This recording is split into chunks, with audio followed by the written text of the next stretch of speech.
રામ રામ. તો ભાઈ આપણે આવ્યા હતા બગસરામાં લાતીએ. આપણે જે ફરજો બનાવ્યો એની ઉપર પતરા નાખવાના છે. તો આવ્યા હતા તે બગસરામાં આવ્યા હતા. મને એમ થયું કે હાલો ને એક બ્લોગ બનાવીએ. તો તમે જોઈ શકો છો, આ લાતીની દુકાન છે, લાતી બગસરામાં. અને હા, મેં આપણે પતરા પીડા છે લેવાના છે. અને આ તો છે માર્બલના પથ્થર. અને હું આજે તમને શીકુડી, ખાસ શીકુડી દેખાડવા માટે બ્લોગ બનાવ્યો. આ તમે જોઈ શકો છો કે આ શીકુડી છે, એમાં કેવડા મોટા મોટા શીકુ થાય છે. અત્યારે તો આ બે નાના છે, વલ્લા પણ એક છે મોટું શીકું છે. આ બે નાના છે, એની ઉપર છે, પણ આમાં બતાય કે નથી બતાતું એ કંઈ ખબર નહીં. તો ખાસ શીકુડી બતાવવા માટે કે મોટા મોટા આવા મોટા શીકુ થાય છે.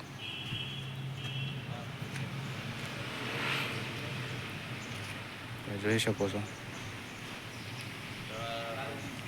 આ છે પીઢિયા.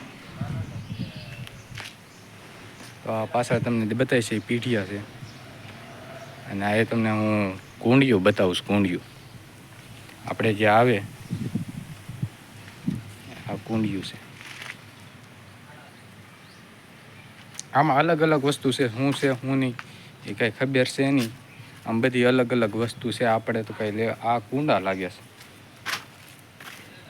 આ મિત્રો છે કાંક છે કુંડા જેવું હોય એ હાસું. હવે ઓલા પણ પતરા પીડ્યા, બીજા માર્બલના પથ્થર છે, એવું બધું છે. આ માર્બલના પથ્થર છે.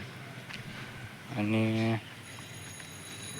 આ છે આપણે ઓલું જે આવે મોટર ચાલુ બંધ કરવા હાટું, આપણે જે કાંઈ વાડી ન હોય ને એમાં ટાટરને બધું મૂકવું હોય એના માટે દરવાજો આવે. તો આ એવું બધું છે. આ છે માર્બલનો પથ્થર.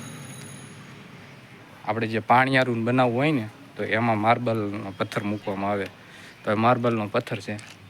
અને ઘણે ભાઈ બેઠા ના એ બધી વાતચીત કરે કે કેટલામાં પતરા છે ને શું છે ને આ બધી હાલે. તો આજે મિત્રો હાર્વેસ્ટરે આવવાનું છે આપણા ઘઉંમાં. તો હાર્વેસ્ટરનો એક બ્લોગ બનાવી. બાકી તો સપોર્ટ કરો તો આપણે નવા નવા બ્લોગ બનાવતા રહીએ. તો વિડીયોને લાઈક શેર કરી દેજો.